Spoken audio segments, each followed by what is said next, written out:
Hey, what's going on, everybody? The creator of Crypto Hedger, good old Facebook page, and of course, this is a National Fitness channel. I told you in the beginning of my videos that I have many facets that I kind of touch: automotive, building things, some financial. Like I said, not financial advice. Go ahead and disclaimer. I'm not telling you to go buy this, buy that, spend money here. Never spend money you can't afford to lose. Don't use your rent money, that kind of thing. I'm not telling you, specifics to buy. Nothing that I did will guarantee what you can do. But what I will say is a lot of high probabilities in cryptocurrency, right? So I just want to touch base on, a couple things, and I'm gonna series a couple videos here. This one is going to be why I chose crypto. Not going to be very long.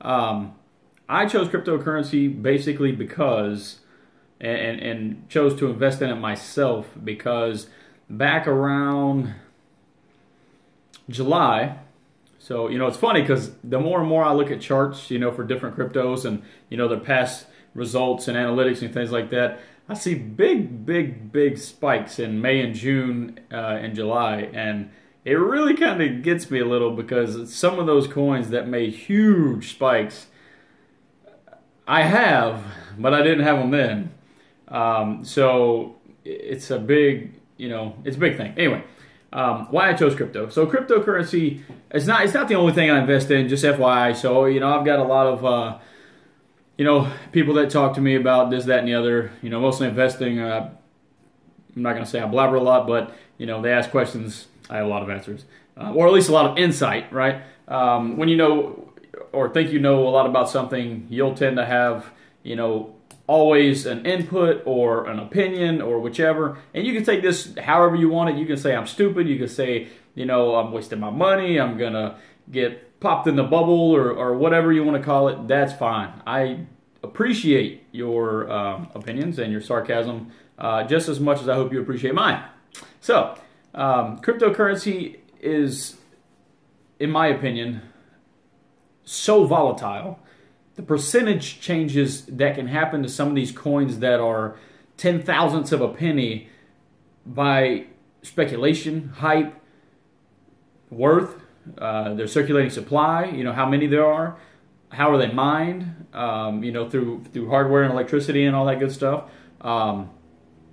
And you have to look at a lot of different, factors that kind of go into which cryptos you're going to invest in. That's up to you. Now, you can do research all day. There's tons and tons of YouTube videos of people talking about, this coin's going to do this, like Livecoin's going to blow up, and Ripple's going to blow up, and Bitcoin's going to blow up, and well, Bitcoin did, Ripple did for a short moment, and it'll likely go up again later on. But basically, the reason I chose it is just the sheer volatility factor. Because if you know how to hedge, or if you know how to scalp, whew, you can scalp some serious returns on cryptocurrency. Because I've seen coins go from $350 in a day, or tokens, coins, whatever you want to call them on the exchanges. I've watched them be different prices on different exchanges. So that's pretty cool. So that's something I'll talk about in another video another time.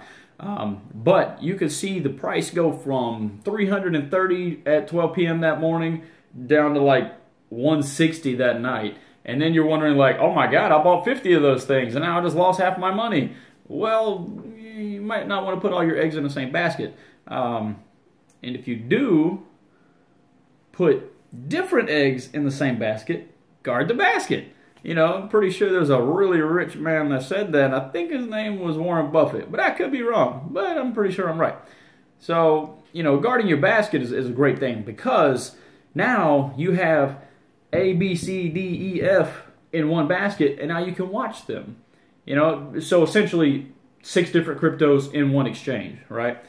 Instead of having just Bitcoin or just Litecoin or just Ripple or just Zcash or just Ethereum or something like that, by itself and hoping it shoots through the roof, it could happen. I'm not gonna lie. I'm not gonna say, I'm not gonna say that it won't happen or wouldn't happen.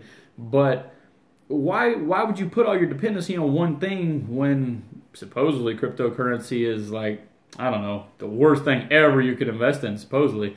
But My opinion is slightly different on that. So if you watch my other videos, I appreciate it. I will say that, like I said, the point of this video is why did I choose it? I don't only invest in cryptocurrency. I invest in stocks. I have a 401k that I tinker with here and there.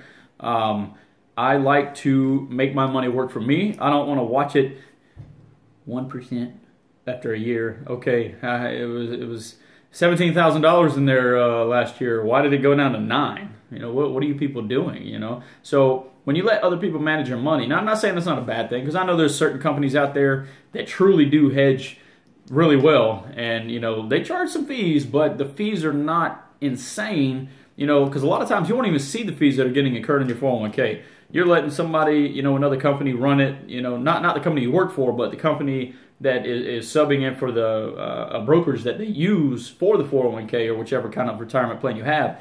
And if they're, I mean, yeah, they could be making you 10% a year or 19 or 20, but if they're taking 5 or 7 or 6 or whatever in fees, you got to subtract that from what you made. You just don't see it because it's a return, you know. But you got to calculate all these things, because I looked at some things and there's fees, you know, that on my 401k before I changed everything around. There were fees. It was like $60 in a month for like 2 transactions, you know. And okay, your transaction fees $4.95. Why? That doesn't make sense. So basically, they were charging you additional fees for service.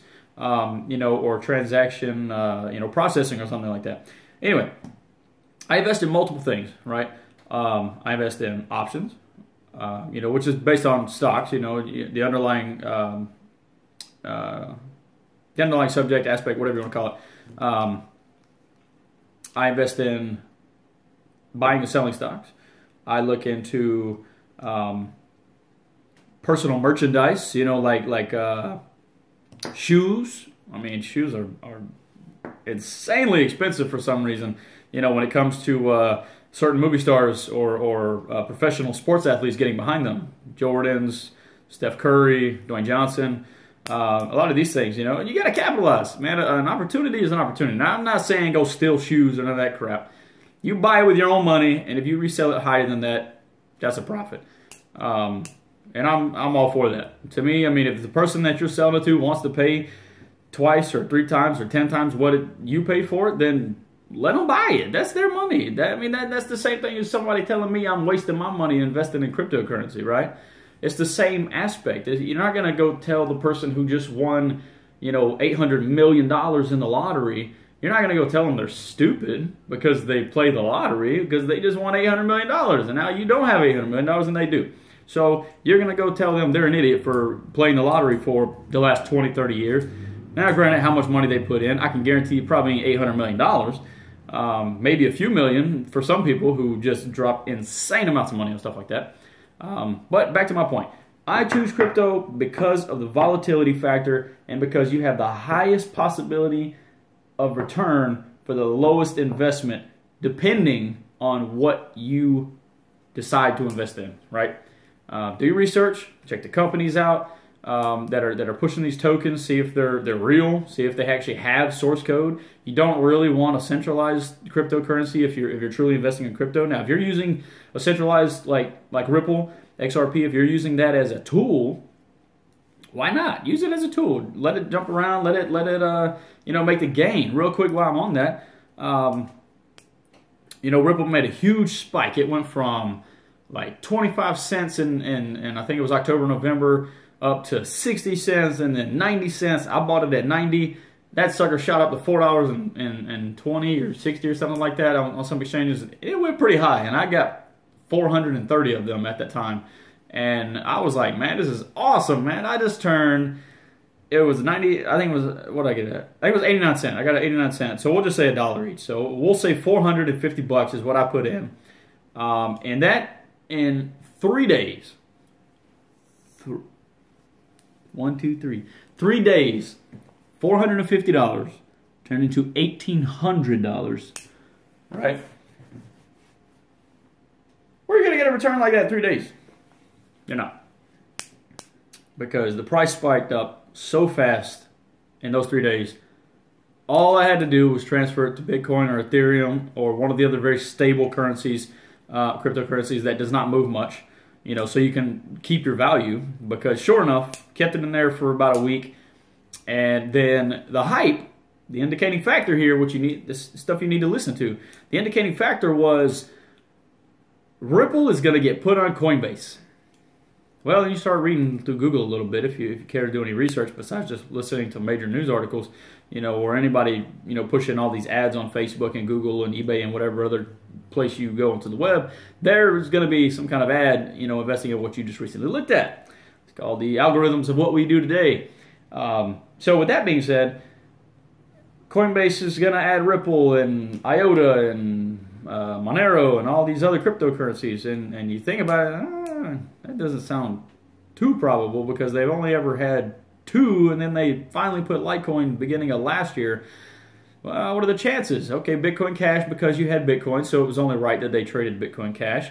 It was the fork, back in August 15th or something like that, which is great. But the reason being for going after one of those that's being hyped up is because the price is going to go pew off of speculation. And what happened was they said all over the internet, Ripple's going to get added to Coinbase. And somehow this just got plastered out there, which gave huge market cap. Huge market cap.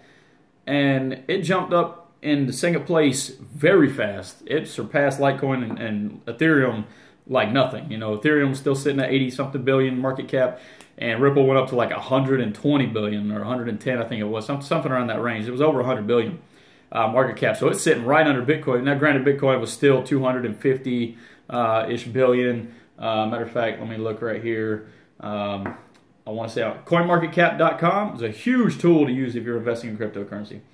Yeah, market cap, let's see.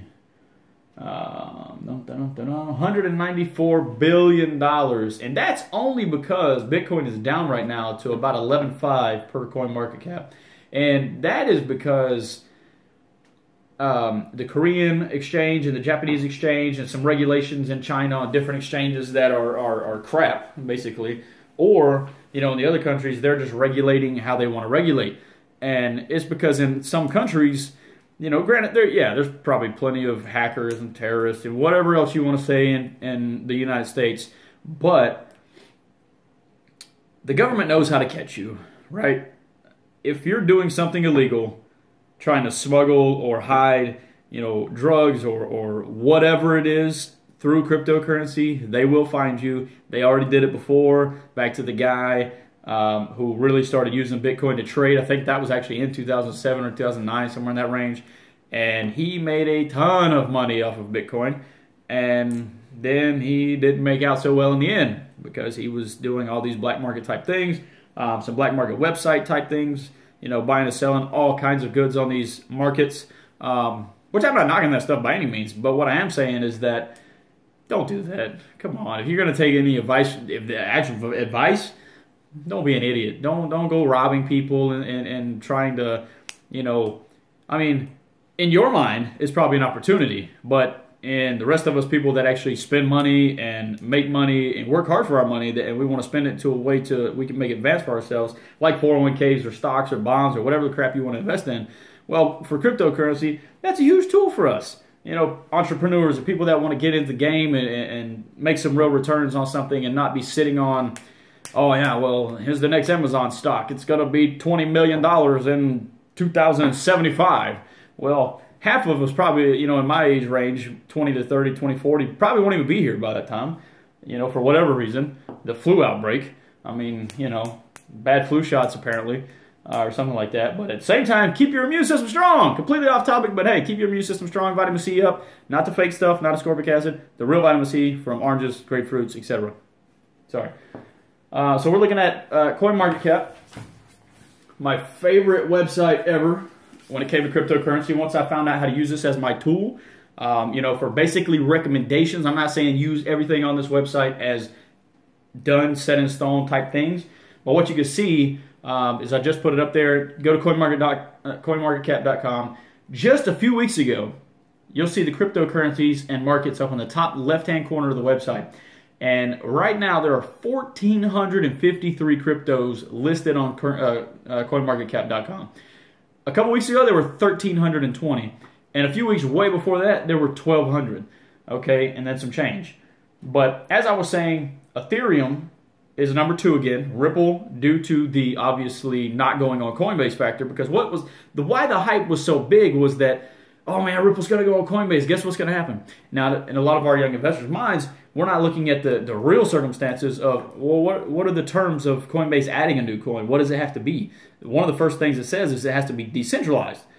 Ripple's not decentralized. It's a centralized currency, cryptocurrency. But what happened is just the speculation factor alone shot the price from under $1 way over. Matter of fact, let me just see if I can look at the chart real fast. Right now it's showing $1.55, $1.56. Now one thing I wanted to say, I did say this earlier. You can see maybe right here. You see source code. If you're looking at a coin and you're trying to find out if it's real, is it a pump and dump, is it fake, whatever. Now, CoinMarketCap might not have the information on the site yet, but I will say, look at that. If you do not see source code, you might not want to get that crypto, at least not yet. The reason being is because it might not be real. It might just be somebody who knows how to get into the tech savvy game, and I think I explained that on another video, or at the Crypto Hedger Facebook page. Actually, I think I did. And it was ridiculous. It's like, okay, so let's make a crypto and pump it up and tell people it can do this, that, and the other, and then they're going to buy it and then make us millions of dollars, and then we cut it in half and it's nothing. It's gone. Somebody's pumping and dumping that. Don't do that. Don't fall for that. Same thing with a lot of penny stocks, companies that spike to insane numbers in stocks. If you look back, like LEXG, that sucker went from, they just did a reverse split, so it's LEXGD, and I think now they're LEXG again, but now they got supposedly lots and lots and lots of real actual plans for mining and things like that for lithium and whatnot. Lithium Exploration Group. Back in, I think, 2009 or something like that, they opened at 400, shot to thousands instantaneously. I mean, I'm talking, I think the reposition of price now with the reverse split shows that the price was up over $1 million something per share. That's just crazy. And it went right back down the hill, went back up and slammed to the floor, and then it was like 0.0007 of a penny for forever. And then they did this reverse split to get some traction back on some other exchanges for New York Stock Exchange, etc., on the OTC markets. But you got to watch out for that, because I'm going to show you this spike right here. This is Ripple. Like I just said, look at that spike. This is over the $4 mark, I think right up on the 4. Let's see, 320. The actual price was $3.65. Okay, I'm sorry, I said $4. $3.65 per coin. Now, some exchanges it probably was in excess of $4. But right here, just look at the timeline. We'll go all the way. Let's see how far we can go. Before it made its first big jump, it was on May 2nd. Remember I said all those jumps started happening, right? On May 2nd, 2017. And a lot of those other cryptos, when you look back into May 2017, you'll see these massive spike jumps. I mean, I'm talking from 10,000ths of a penny to like 3 cents or something, which is unreal. If you had 10 million shares, or coins rather, you'd be a very well positioned. But you would have want to sold off, or exchange it for something better, because it turned around and dropped off like 3 days later. So what happened here? So you're talking May 2nd, 2017, it's 5 cents per crypto on the Ripple, right? Immediately, all right, we go May 24th, that crap spiked up to, you went from 5 cents to 41 cents in a matter of a week. Okay, 2 weeks, I'm sorry. 2 weeks, on May 17th, 2017, you're now at 41 cents per token, coin, whatever you want to call it, crypto. All right, 5 cents up to 40 cents. Think about how many you could have bought for $100 at 5 cents, and then you just multiplied that times 8, and that's how much more money you have now. Okay, and then it trickled back down, went back down to 20, 30, 18, Never went back under 10. Staying above 15, 18. Oh, here we go. October, something's happening. All that hype built up. All right, go to 25.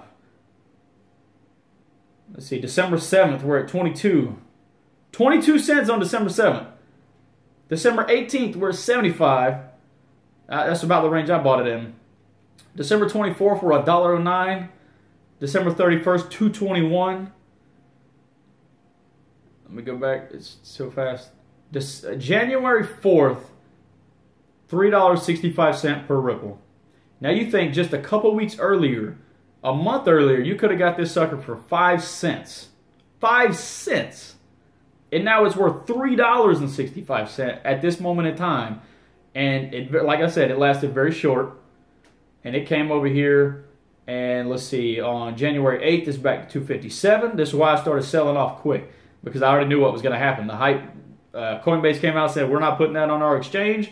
And you go on the 4th at 365. You go to the 6th. You're down to 3. I sold half. And it traded it for other cryptos. On Binance, my favorite exchange. And KuCoin and Livecoin.net are my other favorite exchanges. Coinbase itself is like your house. It's kind of where you buy originally, you know, unless you already had cryptos to exchange on other exchanges, etc. Or created them or mined them yourself, you know, on whatever hardware, software program you're using to mine. But now just on the 13th, so just 10 days later, you drop down to $2. You dropped $1.60 in a matter of a couple days. At this point, on the, let's see what it was, on the 9th at 244, I sold off the rest of them at 250. I'm done. I'm out. I already know it's hitting the floor. Sure enough, on so far today, we're all the way down to, it actually went on some exchanges, yeah, there you go, $1.13. And it actually went to 88 cents on Binance.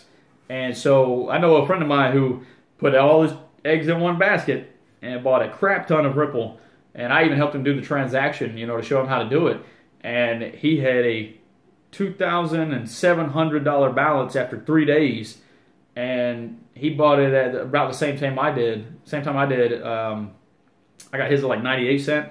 And he put a good bit of money in there. It was like $800 or so. And he had almost $2,900 after those 3 days. And I told him to sell it. I don't know if he listened or not. But I talked to him, you know, later on, and he didn't. So the recorded low on CoinMarketCap here was 113. Like I said, the lowest on the chart that it's going to show you. But you know how if you look at stocks, you got high, low, 52-week high, 52-week low. You got day high, low, and close and open. So the open on that January 17th was much higher than that. It dropped down to 113. You know, and then it kind of started to rebound a little bit. So today, like I said, the price is about 155. Your market cap, like I said, it's an important thing. Basically, you take your market cap, you divide out the circulating supply, you get your price. Okay, so you got 38,739,000,000, billion in circulation. Grand total max supply, and CoinMarketCap tells you all this. This is excellent information. 100 billion is your total max supply. Total supply, it looks like they're going to hand out, is going to be 99 billion. But right now, circulating, there's only 38.7 billion.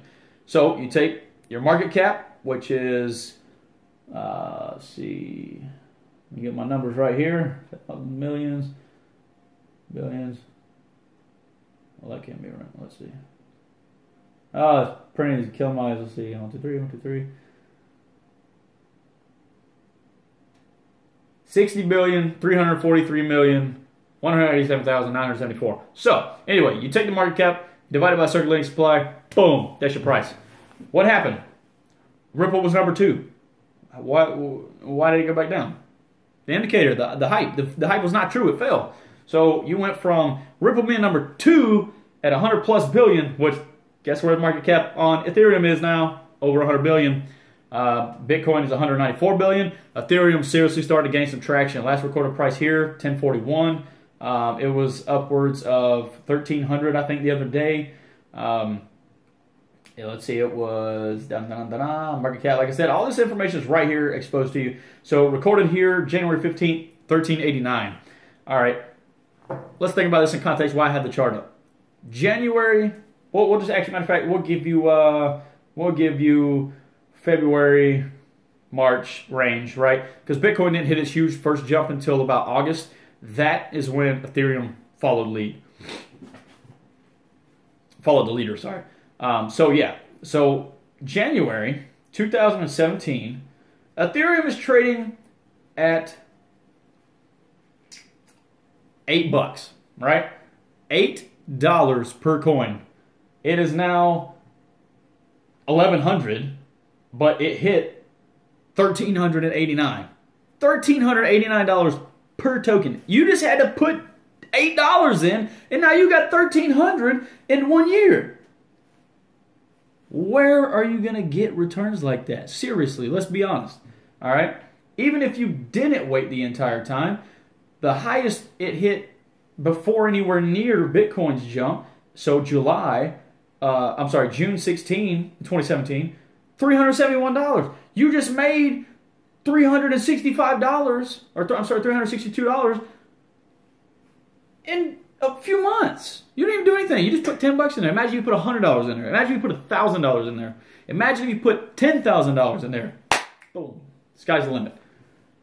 That's what I'm talking about. The returns on this. The people that made millions and millions of dollars on Bitcoin are the ones everyone laughed at. Oh, man, you'll never use that currency. It's a gaming token, man. Oh, man, you can't buy nothing with that crap. That'll be another video, about buying, what you can buy with Bitcoin. So you'll find these people that say, oh, yeah, I live Bitcoin for a day, blah, blah, blah.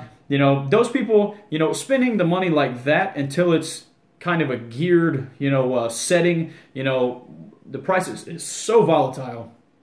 As said in those living off Bitcoin for 24 hours, a lot of those people, they'll pay $12 for a burrito. So at this point in time, it's 0.00000. If Bitcoin's down, you're doing great. And if Bitcoin goes back up, well, he just took money and made money. So he's in the win either way. And if it jumps up from 1,000 to 10,000, and this guy just charged you $1,000 for your four-wheeler, and now that same Bitcoin that you paid him with, he held on to, and now it's worth 10 stacks.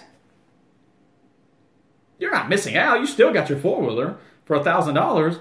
Now, what if I told you, that sounds crazy, like, oh my God, I just gave up $9,000. But what if I told you the four-wheeler was $9,000? And he said, you know what? If you pay me in Bitcoin $1,000, if you give me $1,000, and say Bitcoin was at $1,000 at that time, your four-wheeler was 10 grand, 9 grand, whatever you want to say, and now, boom, you get the four-wheeler, he holds on. He's got his Bitcoin sitting over here for $1,000. You got your four-wheeler, you're happy, he's happy, and now, Bitcoin shoots up to $20,000. Are you mad? Because you just missed out on 10 grand because you bought a four-wheeler? Oh man, it sounds crazy. Why would you do that? But let's see. No, I'm not going to be mad. I still got my $10,000 four-wheeler for $1,000 in my head. So ultimately you're going to justify that. Now, being that Bitcoin is so volatile that, you hit insane numbers like that in a very short amount of time. Matter of fact, let's look over at Bitcoin and see how long it took to hit $20,000. CoinMarketCap, you're my friend. Back when Bitcoin was nothing, I think I heard about a guy buying some pizzas with Bitcoin back in like 2010 or something like that when it was worth practically nothing. So let's look. So Bitcoin, let's look at let's go January 2006. Loading data. Okay, for some reason they only go back to July 2013. I guess that's when it really first started gaining traction to get on any kind of website that they have recorded. So they give you April 28, 2013 on CoinMarketCap's beginning date. Year to date, so it's not really accurate as what I would like it to be, but you can look back into price histories on Google and you can find out what it was worth back then, because I think in 2008 it was an unreal amount of below $1. And as I said in my other video that's like 35 minutes long, thank you for watching if you did. This one's already breaching 30 minutes. The Bitcoin was it was like 7 thousandths of a dollar, or a penny, I'm sorry, so 0.0007. Do you know how many Bitcoins you could have had for 20 bucks? $10 would have got you 10,000. $20 would have got you 20,000 Bitcoins. And the price went in 1 year. We'll just say you bought it back when it was in 2008, and you're just holding. You forgot about it. You're just holding on to it. You're not even worried about it because it's $20. Who cares? It'll be worth $50 in one day. That's what all the people said. Okay. Wow, that market cap's growing fast, man. 40, 60, 80, 100, 120 billion. Oh, 240 billion, 280 billion. Oh, let's hit this sky cap right here. What do we got? Top of the mountain crest on the chart. You are sitting at 20. It won't let me touch it. These little mouses.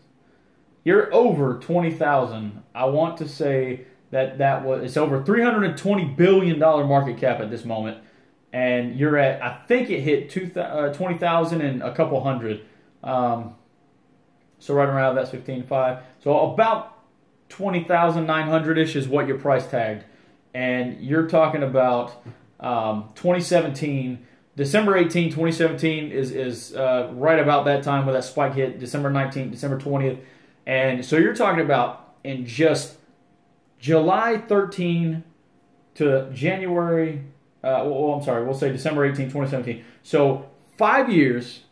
In 4 years, you went from 135 at start in 2013 per coin market cap to 20,000+ per coin. Dude, you could have bought 10 and had over 100 grand. People don't make sense, man. If you can't understand the return factor of that, oh, it's a bubble, it's going to bust, it's going to bust. Now, did it have a lot of drops in here? Yes, but guess what else has a lot of drops? The S&P 500, every 8 years. Pew! Every 8 years. Pew! 2016. What happened? So you got 2016, you got it going up, and you got it going to correct itself and have a rally like it was pretty much meant to do, it seems, from the previous chart history of every 8 years practically it crashes. It's between, 7 8 year mark.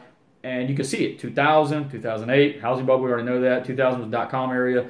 And then you jump up again to 2016. Now you got Obama coming out, Trump coming in. Obama was all about electric cars and everything electric, green, green, green.